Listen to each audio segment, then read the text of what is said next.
And look at Randy Orton slithering. Oh, watch out, watch out, watch out, watch out! KO! Here's the cover.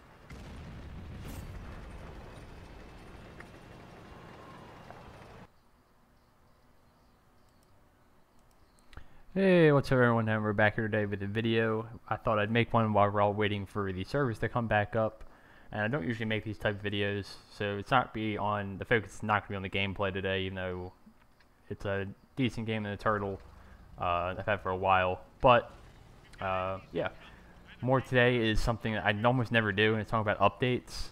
But I thought, hell, why not give it a shot and see how it goes. So today, hopefully, update 5.0, I think it is, will be going live at some point, hopefully. What's coming with that overall, I think a lot of you probably know, based off other people's videos that are way ahead of me on the curve on that, because I, like I said, don't do these. But what's kind of caught my attention and what I'm kind of looking forward to in the update myself, and what I kind of think of that. So the biggest thing for me, as somebody who plays a lot of these tanks, light tanks, and what the new update's going to bring is, with the removal of the 360 and now crossplay being implemented, obviously that's a wonderful thing in my opinion. It means that they're able to rework the maps and give them better visuals, and that also means making them more practical for using bushes and stuff, because there's usually an issue over the past 6 years or 4 years, I guess, since Xbox One, of certain vegetation and bushes appearing on the Xbox One version. Obviously, it's kind of very Xbox oriented, so sorry PS4 people, but of bushes that are appearing on Xbox One don't actually appear on Xbox 360. So you can see the issue that there. You can think you were set in concealment, and when you fire, you're really not. So now with these maps getting their, I guess I want to say HD remodel, I guess, for easiest purposes, it means that all the vegetation you see on the map should work and function as it should, which makes the job a lot easier for scouts. I don't know if it will necessarily affect my gameplay too much. You're not going to see like me automatically turn into the scout that basically just sits in the bush the entire game and lights people up and doesn't fire a shot. No, for me, probably not. Does that mean that kind of style of gameplay is maybe more prevalent? Yes. I should say that not every map is obviously getting this. If you check the news article on the site, which you can't right now, but whenever it goes up again, or if you haven't seen it already, I guess, is they're just going to be reworking the maps over a period of time. So right now they're doing 4 maps initially. I believe it's Proc, Airfield, Arctic Region, and the last one is escaping my thought, but somebody can obviously put it in the comments below on what maps that last one is. But I know it's 4 maps initially that are getting their kind of HD rework there. So that should be a big plus for people that enjoy light tanks. Again, it could make it more viable to run stuff like Camernet and Binos. I'm still never going to do that probably, just because it simply doesn't fit my playstyle as a player. I'm usually a pretty aggressive or more active scout rather than passive, but it does mean it gives me more opportunities. If I need to use the bushes and concealment to my advantage, I have more opportunities hopefully to do that after this update goes live. So looking forward to that. Should be an enhancement for light tanks and such. There was another bit about XP being changed, and I'm honestly sorry, I'm not very well versed in that one. I believe it said that spotting damage, you also will get 100% of the XP for it, but do not quote me on that. I can't actually look at the article right now because it's not up because of maintenance that's going on right now. But if that is the case, that should be beneficial too, and also kind of promote more actual scouting, not just I'm going to yell around and just shoot people all the time. So hopefully that is also a benefit for some light tanks.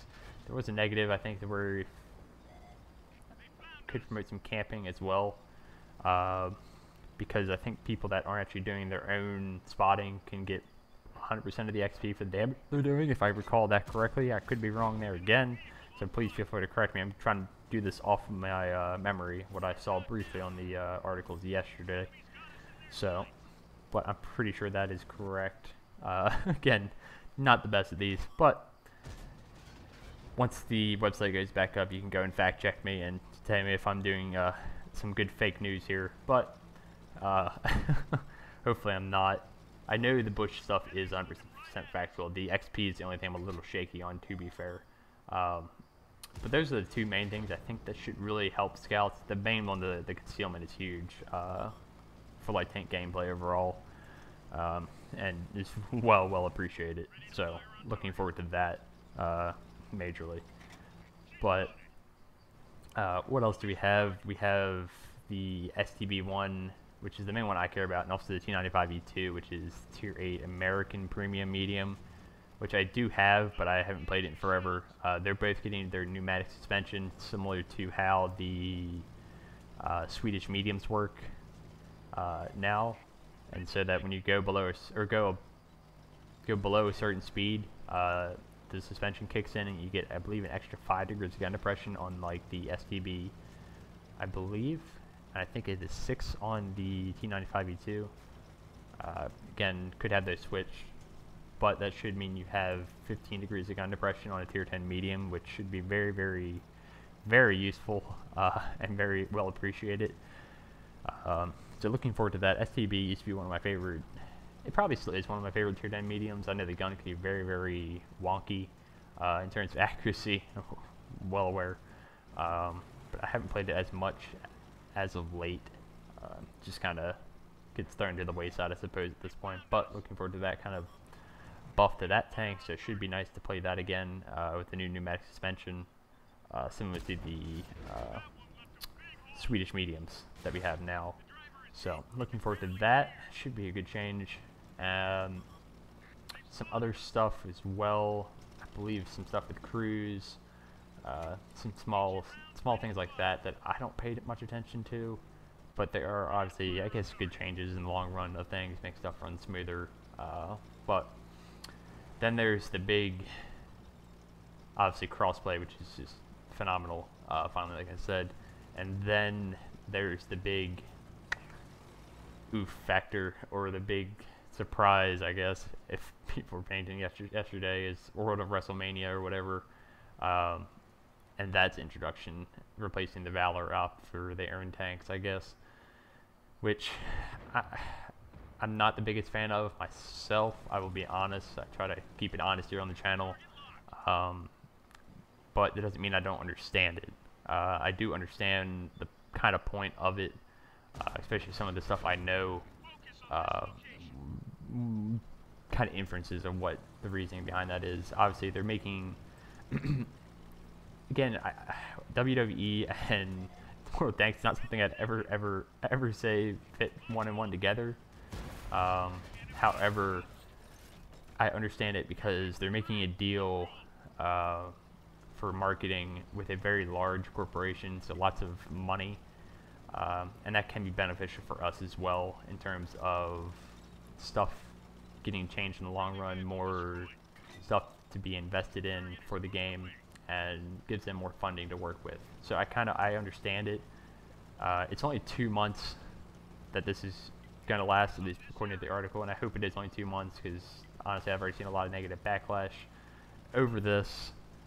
But again, me personally, I try not to just gut reaction, oh my god, this is terrible, this is like the worst thing that ever happened in World Tanks on console. No, I don't think it is. Honestly, we're getting a lot of really good stuff tomorrow, or today I should say. Sorry, I'm already thinking it's not going to update today. My bad. But we're getting a lot of good stuff for exchange for something that's maybe a little questionable personally, but I do understand the point of it. At least I think the intended point of it. And you may even get some new players from the marketing of it. I don't know. A little questionable on that, but we'll see. But again, I think the main thing is to provide some a good deal, market deal for them with a large corporation like that, or a large company such as WWE, I guess, and should get some more funding for the game, and hopefully some changes in the future as well. That's kind of my hope, and maybe even some changes for us as, not trying to be selfish here, as CCs and stuff. Maybe more funding for us to help us get more on the level of, I guess, the PC contributors in the long term. At least I'm just kind of spitballing ideas of why this is happening to kind of give you guys maybe an insight of why it is. I don't know specifically. I'm just spitballing and giving some ideas, but it's kind of overall my reaction to it. I don't try to overreact to stuff.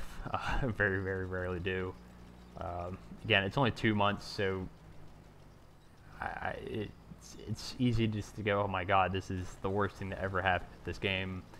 Why do we have tanks with commanders like these, or all done up in pink like M4082? And frankly, yeah, I get that. I really do. But at the same time, I kind of have to try to understand it as well. And again, just take a step back and say, hey, it's only 2 months out of the game, and it'll change after that. So just kind of my thought process behind it. I try to be pretty chill and just go with the punches sometimes. Obviously, not just saying yes man to everything as well at the same time. But off of that topic and onto the update. Again, I'm super excited for it. Hopefully it brings a lot of good change. The maps are a fantastic addition, just to see that. And honestly, it's probably one of the best updates in a while. Bigger updates, I'd say, for the health of the game, and just everything going on with it, as we finish that guy off very nicely. But should be good for the long term. And overall, the pass, I think it's since the Valor dropped, earlier this spring, I've been pretty happy with the game, with the devs to a certain extent. Obviously, I was going to have gripes and such. Nothing's perfect, unfortunately, here anywhere, or is ever going to be. But I definitely have appreciated the openness to change that's kind of happened. For a long time, it seemed like a lot of tanks, just for some of the changes that didn't really make sense, and even some of the changes this spring with all the bi-weekly tank updates. Didn't totally agree with all of them. I agree with a lot of them. It was nice to see a lot of the buffs and nerfs that got implemented over the past 4 months or so. Specifically for me, and this is my opinion, you can obviously disagree. It's why we're all entitled to it. But stuff like the Death Star or 4005 hash pen changes for me were a long time coming. Don't know if I totally agree with the reduction in its what was it? The alpha damage. Sorry, I'm mind-numbingly blank there apparently. Or that at all. Some of the changes to like the Foch are a little questionable. The side armor, yes, it's a buff, but honestly, I think it needed more stuff along the lines of gun handling or interclick reload for the Foch. But stuff other than that, I usually agree with most of the changes that were made. Stuff like the Waffle, I know I made a whole video on that tank, and the changes that kind of happened to it, and why it's actually almost, not to say better now, but more consistent than it was before. And honestly, that's a better thing than just being kind of broken. At least my opinion, I think so. So, kind of just going with that, and overall, it's been very, very happy with how the game's been going for the past several months, for myself at least. So, tomorrow, or today I should say, whenever this finishes updating, hopefully we'll be live. I'm going to try to stream a little bit tonight, hopefully, when this does finally go live. So if you want to see a little bit of what the new maps look like or anything like that, and hopefully we can dive into any of the other changes and the actual like progression of the new op. Hopefully we can go through that a little bit as well. I'm not going to sit here and explain the op piece by piece because I just don't have the time in this video, and I don't want to drag it on for a 25-30 minute video because I'm terrible at these kind of things anyways. Much prefer the gameplay commentary rather than just talking over a topic like this, but thought, hey, why not do it for the fun of it as you finish off that guy with a nice little heat round in the turtle for our Top Gun. And yeah, not a huge damage game, but just fairly entertaining. Again, just something to talk over a little bit about the update today and kind of my thought process behind it, what I'm looking forward to, and give you an idea of kind of where I stand over all this. But, you know, it's whatever. And yeah, hope you guys enjoyed that a little bit, a little different. Obviously, we'll be back with the normal kind of commentary games next video. Hopefully I can get another video out for next week, because I'll be gone all next week on vacation, so hopefully I can get something out Thursday, maybe Friday evening, but we'll have to see. I should really try to. I will try my best, but yeah, until then, I will catch you guys later, and look forward to seeing maybe tonight on the stream or out on the games on PS4. So catch you guys later, and see you. Peace.